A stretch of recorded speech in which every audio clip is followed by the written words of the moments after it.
Pergunta que não quer calar, certo? Qual decisão você precisa tomar? Seja bem-vindo à nossa aula. A gente vai falar agora qual decisão tomar. Você já viu algumas técnicas para analisar, identificar, levantar possíveis soluções. Agora é a hora. É justamente isso que a gente vai falar agora. Identificadas possíveis soluções e caminhos que você pode tomar para um determinado problema, a gente agora precisa identificar as necessidades da nossa decisão. Ou seja, o que uma decisão precisa ter para ser a decisão certa para um certo desafio que você tem que resolver. Antes de tudo, a gente precisa ter especificações muito claras sobre o que a decisão deve realizar. Quando a gente não sabe ou não define quais critérios a gente quer atingir, a gente não consegue medir a eficácia daquela solução e nem saber onde a gente quer chegar. E como a gente faz isso? A partir de 3 perguntinhas muito simples, mas essenciais. 1.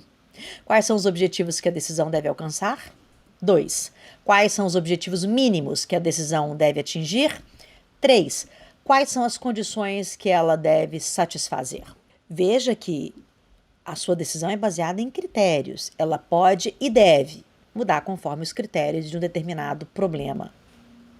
Vamos ver se esse exemplo aqui do presidente americano Franklin Roosevelt pode ampliar o seu pensamento. O Roosevelt era um candidato conservador em 1932, mas ele mudou completamente a sua postura em 1933 e se tornou um presidente radical. O que aconteceu? Foi que em um ano a situação econômica dos Estados Unidos estava bem pior do que nunca, assim, muito pior, por conta do período da Grande Depressão.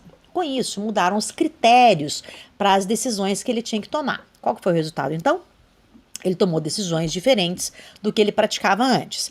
Esses 3 critérios, que podem impactar também a sua própria decisão. Junto, eles formam um diagrama de Venn, onde todos os critérios têm uma ligação um com o outro e a convergência dos 3 é o que torna uma decisão efetiva. Então, a gente vai lá. O primeiro critério é requisito. A pergunta aqui é: o que é necessário para fazer uma mudança acontecer? Pense qual é a mudança mínima que você precisa fazer para acontecer e realmente alcançar o resultado do seu objetivo. O segundo requisito é tempo, né? Nossa pergunta aqui é: quanto tempo vai ser dedicado para que essa mudança ocorra e seja eficaz? É interessante pensar em quanto tempo você ou sua equipe dispõe para solucionar essa questão ou para implementar esta solução. Por último, o terceiro critério são recursos. A nossa pergunta é: o que eu tenho para executar? O que eu tenho para executar como mudança? Você tem os recursos tecnológicos, você tem humanos, você tem financeiros, você tem técnicos para colocar em prática uma determinada situação. Se você não tem, você sabe como conseguir isso? Então, você percebe que nesse módulo a gente está aprendendo a fazer vários tipos de perguntas em diferentes momentos, todas com base no nosso olhar instigante e a vontade de conhecer mais. E é justamente essa uma das bases mais importantes do pensamento crítico. Então, a gente vai aplicar o que a gente viu hoje em um exercício. Eu vou dar aqui para você uma situação na qual você precisa encontrar o critério que vai basear a decisão da personagem, tá bom? Nesse caso, a gente vai se debruçar sobre o problema da Maria, que é uma jovem recém-formada que está buscando emprego. Leia aí o caso dela, que está na sua tela. Aí você dá uma pausinha no vídeo, tá? Leia com bastante atenção e daí você volta aqui que a gente vai mergulhar nisso aí. Voltou? Bom, então vamos lá. Lembra dos 3 critérios para embasar a decisão? O primeiro deles é o requisito, o segundo, o tempo, o terceiro, recursos. Ok? Vamos lá. O requisito da Maria para um novo cargo ou uma nova posição é um bom salário. Percebe que ela coloca a meta dela e o mínimo que ela está disposta a aceitar é um X.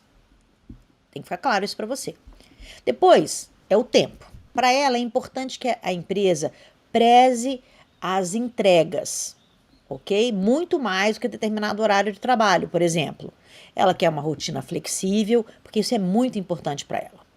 Os recursos. A empresa precisa ter um plano de carreira, bem claro. Com base nisso, a Maria consegue selecionar melhor as empresas que têm a ver com ela, com o perfil dela, e fazer decisão melhor com as informações que ela tem nesse exato momento. Para qualquer busca, você tem que conhecer o que você está buscando. É bem legal colocar esses conhecimentos em prática. Vai aí, coloca aí nas suas coisinhas, vai dar certo. Eu acho que a gente tem uma visão bem ampla de como as técnicas realmente que a gente está aprendendo aqui podem ajudar uma variedade de contextos e uma variedade de situações diferentes. Mas realmente você precisa colocar em prática, porque senão vai ficar aqui no blá blá blá de cursinhos corporativos que não te levam a lugar nenhum. Aproveite para a sua vida pessoal também. Ensina para a sua esposa, para o seu marido, para os seus filhos, para a sua irmã que está numa decisão. É bem interessante a gente praticar ajudando uma outra pessoa, tá bom?